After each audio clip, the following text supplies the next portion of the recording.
प्यारे बच्चों, ये है आपका एनुअल एग्ज़ाम क्लास 6 हिंदी का पेपर आंसर की सॉल्यूशन के साथ में। तो आइए देखते हैं पेपर का पैटर्न, साथ में चेक करते हैं अपने मार्क्स। तो जल्दी से वीडियो को लाइक कर लो, अपने दोस्तों को भी शेयर कीजिएगा। पेपर आपका 2.5 घंटे का होगा और 60 नंबर का पेपर होगा।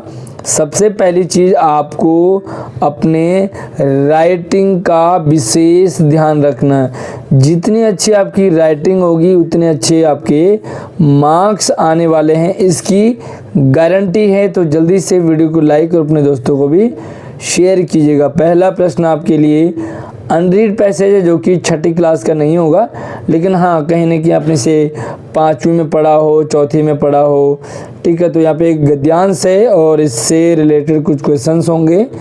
तो पहले हम इस गद्यांश को पढ़ लेते हैं।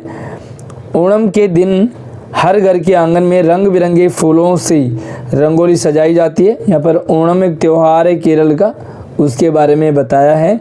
उसमें जो है रंगोली सजाई जाती है घरों के आंगन में। श्रावण मास में मनाया जाने वाला यह उत्सव पूरे 10 दिन तक चलता है।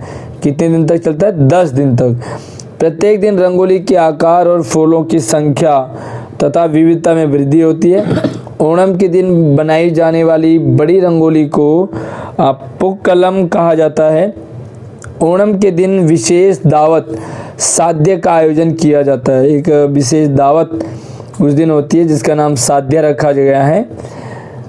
इस अवसर पर तरह तरह के व्यंजन बनाए जाते हैं। माना जाता है कि महाबली इस भोज को देखकर अत्यंत प्रसन्न और संतुष्ट होते हैं। यह केरल का मुख्य त्योहार माना जाता है। अब इससे रिलेटेड कुछ क्वेश्चंस हैं। पहला प्रश्न है, गद्यांश के अनुसार ओणम का उत्सव कितने दिनों तक मनाया जाता है? तो ऑप्शन 4 हैं, 5 दिन, 7 दिन, 10 दिन या 12 दिन। तो इसका आंसर है 10 दिन। अभी हमने पैसेज में पढ़ा। अगला है ओणम के दिन।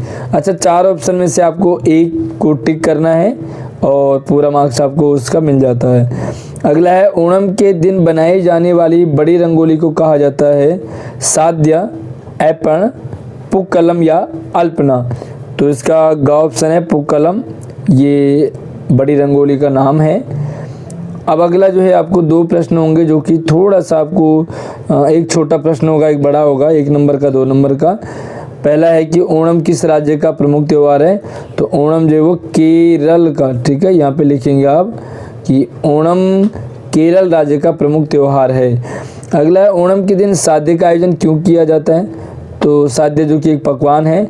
तो पकवान क्या होता है? विशेष त्यौहार है तो विशेष पकवान बनता है और एक दावत के रूप में इसे माना जाता है। तो ओणम के दिन विशेष दावत साध्य का आयोजन किया जाता है, क्योंकि केरल का यह त्यौहार ओणम विशेष है, इसलिए दावत भी विशेष होती है।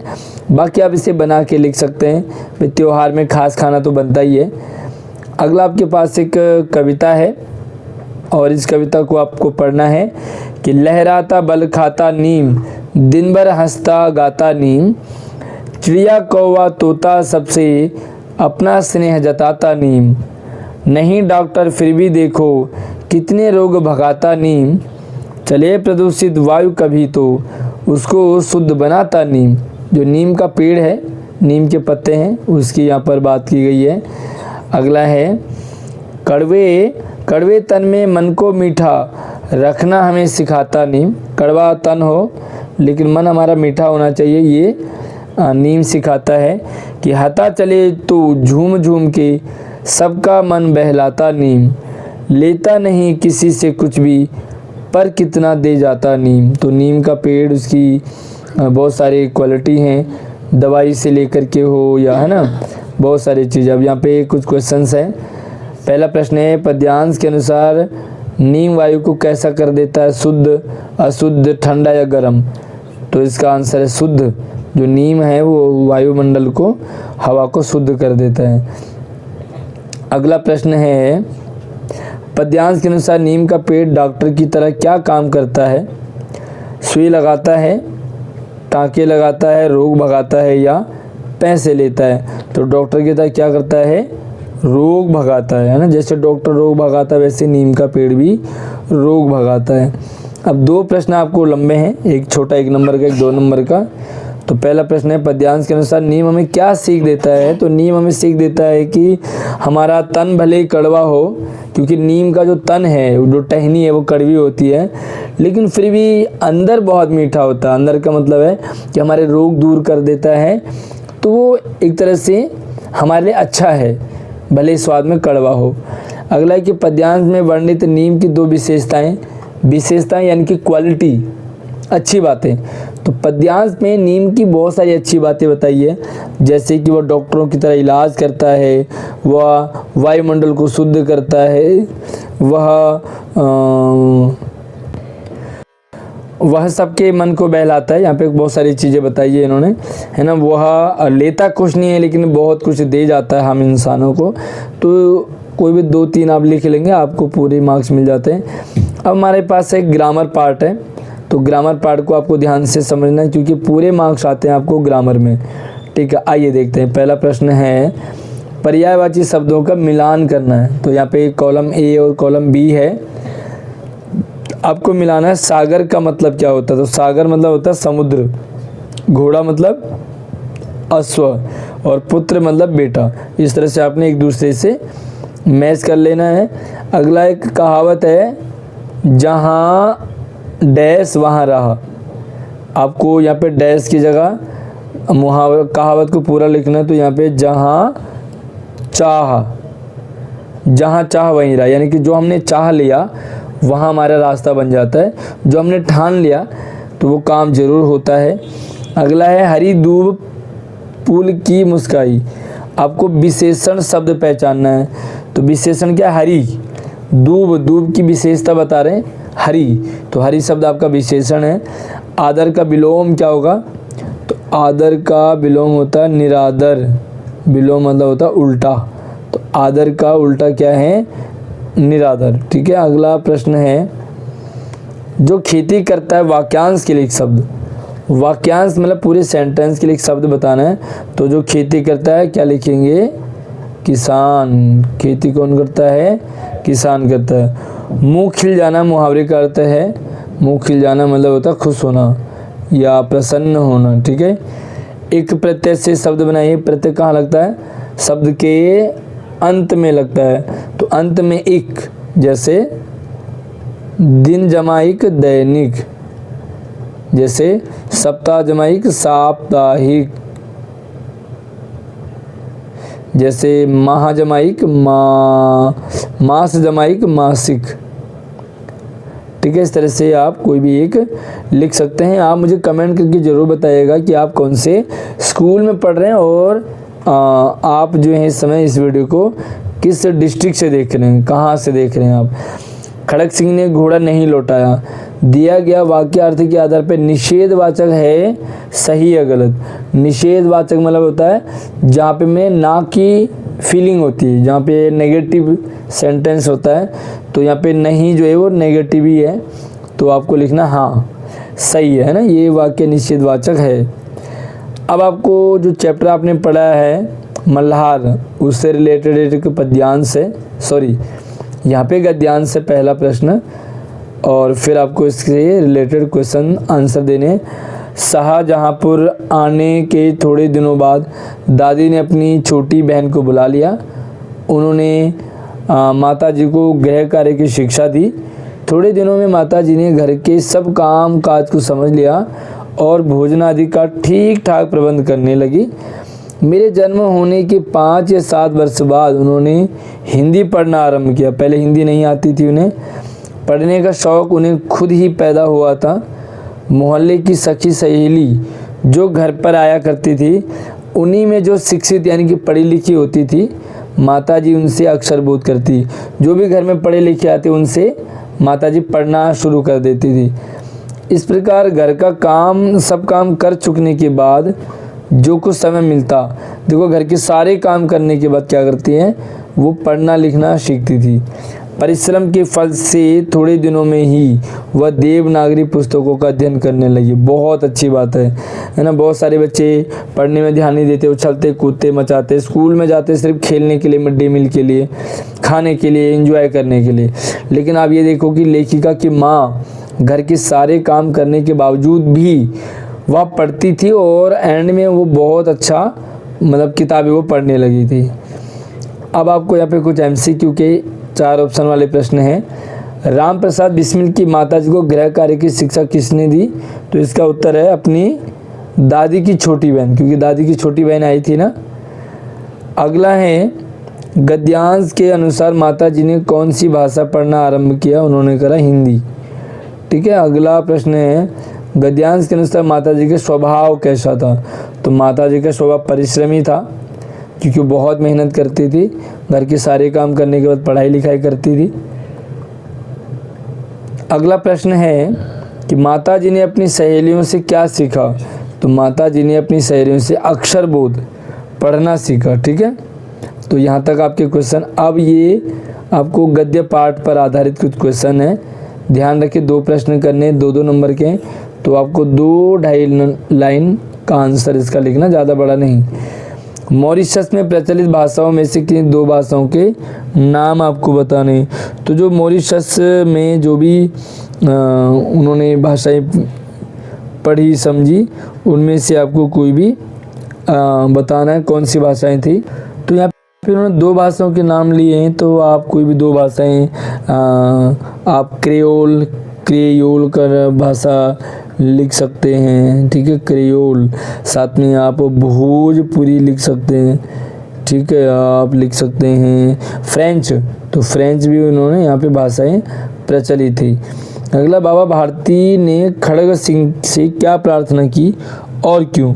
तो बाबा भारती ने उन्होंने कहा कि जो घोड़ा उन्होंने गलती से छीना है तो किसी और को ना बताएं। क्यों? क्योंकि बाबा भारती ने खड़ग सिंह पर विश्वास किया, लेकिन खड़ग सिंह ने विश्वासघात कर दिया। अब बाबा भारती ने सोचा कि अगर ये कहानी खड़ग सिंह लोगों को बताएगा तो लोगों का विश्वास उड़ जाएगा, लोग अच्छे काम नहीं करेंगे, है ना। इसलिए उन्होंने कहा कि भैया तुम किसी को मत बताना, मेरा घोड़ा भले ही ले जाओ, भले ले जाओ, लेकिन किसी को बताना मत। ठीक है। अगला सवाल है, अंकुर से निकलने वाले 2 अंशों के नाम। अंकुर आपने देखा ना, बीज पे अंकुर निकलता है, तो अंकुर से फिर क्या होता है भाई, एक तो जड़ भी निकलता है। अंकुर जो है ना, नीचे के लिए जड़ निकलेगा, ऊपर अंकुर, अंकुर से ऊपर तना। ठीक है, तो इस तरह से पत्ती वगैरह आप लिख सकते हैं। अगला आपके पास है, किसी भी खिलाड़ी को टीम में खेलते हुए किन बातों का ध्यान रखना चाहिए? कोई 3 बिंदु आप बताएंगे। तो ये तो आप लिख सकते हैं भाई, टीम में खेलने के लिए सबसे ज़्यादा ज़रूरी क्या है? सबसे ज़्यादा ज़रूरी है एक दूसरे पे विश्वास, उससे ज़्यादा ज़रूरी है ईमानदारी। जब भी आप खेल खेलें ईमानदारी से खेलें। हार जीत अलग चीज़ है, लेकिन धोखा नहीं करना, धोखे से नहीं पढ़ना है, तो धोखे से नहीं खेलना है, आप ईमानदारी सीखेंगे। इस तरह से सबसे प्रेम से खेलना, ये नहीं कि आप खेलने में लड़ने लग जाओ, है ना। अपने जीतने के लिए आप छल कपट करो, तो ये नहीं होना चाहिए। अगला प्रश्न है कि नए दीवान के चुनाव की क्या विशेषताएं निर्धारित की गई थी? भाई नया चुनाव, दीवान के लिए नया चुनाव चुनना था, तो भैया दीवान साहब ने एक शर्त रखी सबसे पहले कि वह हृष्ट पुष्ट होना चाहिए, मतलब स्ट्रांग होना चाहिए, मोटा तगड़ा होना चाहिए। दूसरा है वह कर्तव्यनिष्ठ हो, उस कर्तव्य का पालन करने वाला हो। साथ में वह किसी तरह का मरीज ना हो, बीमार ना हो। साथ में अच्छे विचार और अच्छा रहन सहन हो, भाई सोच अच्छी रखता हो। आपने देखा होगा कि लास्ट में उन्होंने किसको दीवान बनाया? जिसने दीवान साहब ने उनकी परीक्षा ली थी, और जो कीचड़ में गया दीवान साहब की गाड़ी को उठाने के लिए, तो बाद में उसी को दीवान बना दिया। अगला है, सत्रिय और बिहू नृत्य पाठ में एंजेला ने सत्रिय नृत्य के बारे में क्या क्या अनुभव प्राप्त किया? तो ये आपने पाठ पढ़ा, उसके अकॉर्डिंग आप लिख सकते हैं। सत्रिय पहले पुरुष करते थे, बाद में महिलाएं भी इस डांस को करने लगे, है ना। तो आप ये बता सकते हैं, पहले सिर्फ महिला सत्रिया में भाग लेती थी, या बाद में वो जेंट्स भी इसमें भाग लेने लगे। दूसरा, भगवान विष्णु से जुड़ी कथा का मंचन होता है, भगवान विष्णु की कहानी को रोल प्ले किया जाता है।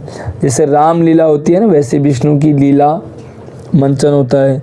साथ में मठों में होता है, तो ये कहाँ होता है? मठों में, है ना, मठ और विहार होते हैं ना। अब अगला जो है आपके पास एक पद्यांश है, एक कविता है, इसको पढ़ करके आप, ये जो कविता है आपकी जलाते चलो पाठ से, कविता से, और ये आप पढ़ें। इसके बाद मैं सीधा आपको प्रश्न भी ले चलता हूँ ताकि आपका टाइम बचे। पद्यांश के अनुसार धरा का अंधेरा किससे मिट सकता है? तो जो धरा का अंधेरा है वो कैसे मिटेगा? तो ये तो क्लियर है, स्नेह भरे दीपों से, दीपक, प्यार के दीपक जलाएंगे तो अंधेरा पृथ्वी का जरूर मिटेगा। अगला सवाल है, पद्यांश के अनुसार अमावस की को पूर्णिमा बनाने की शक्ति किसमें है? अमावस को पूर्णिमा कौन बना सकता है? विज्ञान बना सकता है ना। बाकी दीपक और बना सकते हैं दीपों में, तो इसका आंसर आप लिखेंगे दीपक, क्योंकि दीपक जब जलते हैं तो अमावस काली रात को भी जगमगा देते हैं, है ना। अगला है, पद्यांश के अंत में किसे बुझाने की बात की गई है? तो पद्यांश के अंत में बिजली के दीपक या निराशा के दीपक? तो आप इसका आंसर मुझे कमेंट में बताएंगे कि बिजली के दीपों को बुझाने की बात की गई है या निराशा के दीपों की। ठीक है, तो आप अपना नाम, अपने स्कूल का नाम कमेंट में रखें इस प्रश्न का उत्तर देते समय। अगला है, पद्यांश के अनुसार बिना स्नेह की जल रहे बिजली के दिए क्या कर रहे हैं? तो वो क्या करें?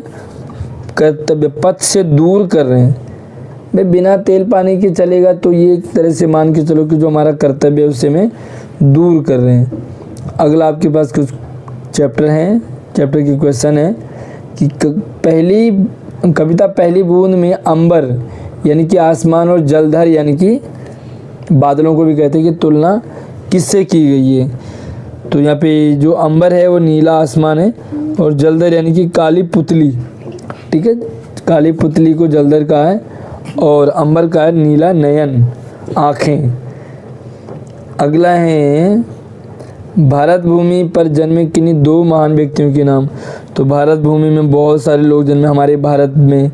यहाँ पे राम का जन्म हुआ, यहाँ पे कृष्ण का जन्म हुआ, यहाँ पे गौतम बुद्ध का जन्म हुआ, यहाँ पे सीता माँ का जन्म हुआ, यहाँ पे लक्ष्मण भैया, लक्ष्मण शेषनाग के रूप में उनका जन्म हुआ। बहुत सारे ऋषि मुनियों का जन्म हुआ। महर्षि दधीची का जन्म हुआ जिन्होंने अपनी हड्डियाँ तक दान कर दी थी। अगला है, मैया मैं नहीं माखन खायो। मैया मैंने माखन खायो, यह पंक्ति किसने किससे कही? तो आप लिखेंगे मैया मैंने माखन खायो, यह पंक्ति कृष्ण ने यशोदा मैया से कही थी। अब अगला आपके पास जो प्रश्न है वो थोड़ा बड़े टाइप के हैं, मतलब बड़ा लिखना आपको आंसर। 2 प्रश्न करने हैं और 6 नंबर के, यानी कि एक प्रश्न कितने नंबर का? 3 नंबर का।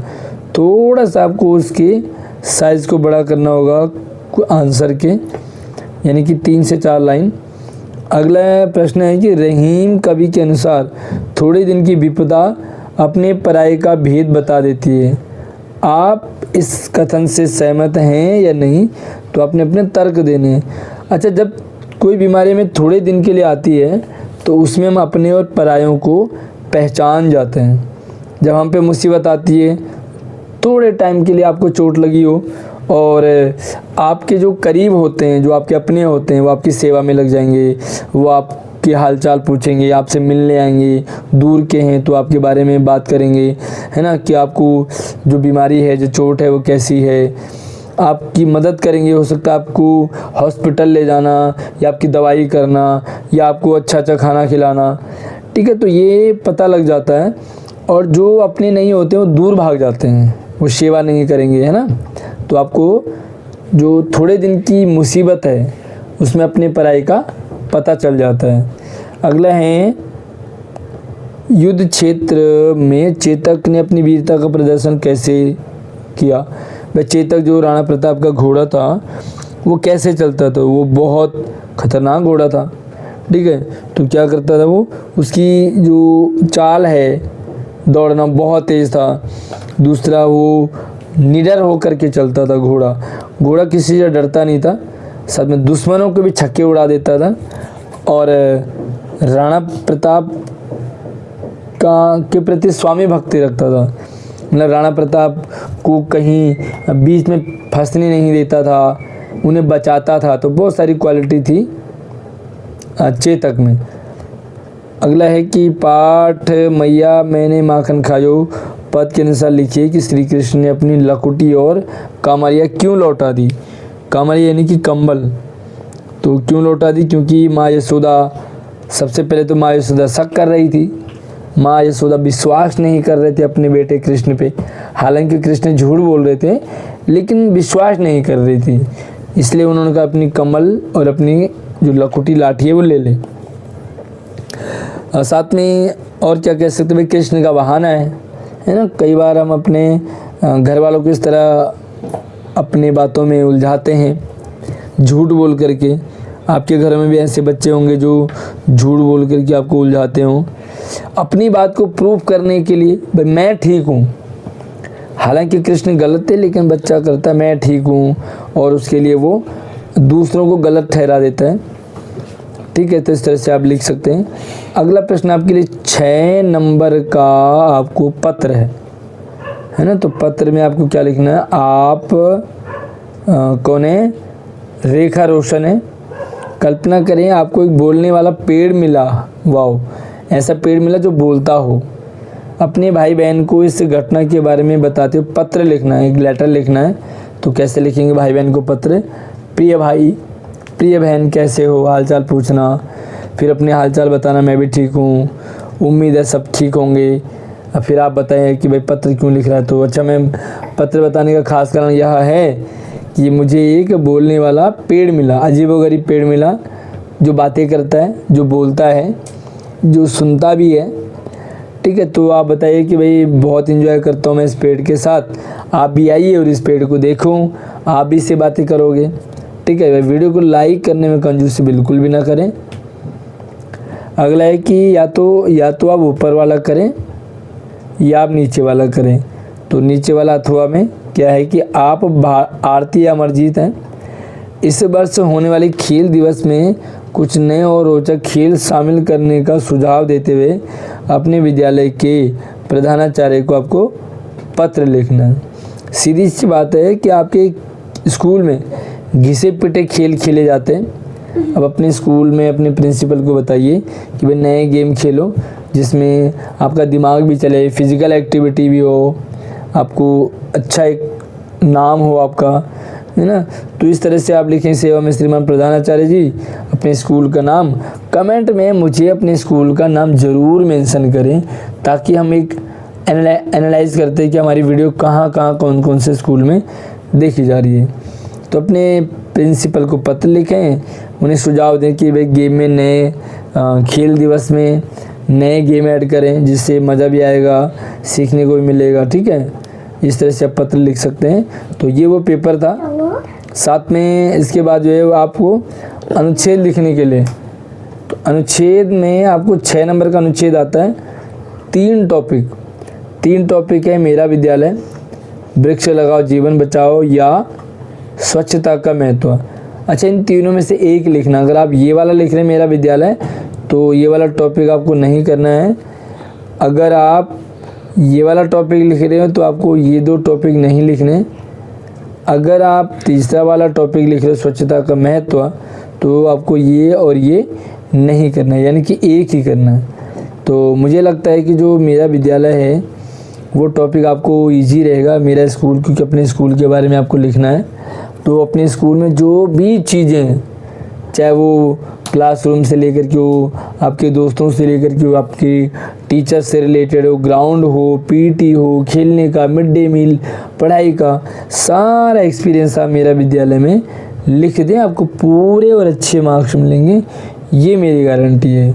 तो उम्मीद करता हूँ कि आपको आज की वीडियो पसंद आई होगी, काफ़ी हेल्प भी करेगी ये वीडियो आपको।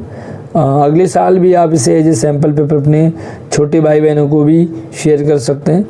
तो चैनल को सब्सक्राइब कीजिएगा ताकि कोई भी अपडेट आपसे मिस ना हो सके। अगली वीडियो में नई अपडेट के साथ मिलते हैं, तब तक आप अपना ख्याल रखिए। धन्यवाद।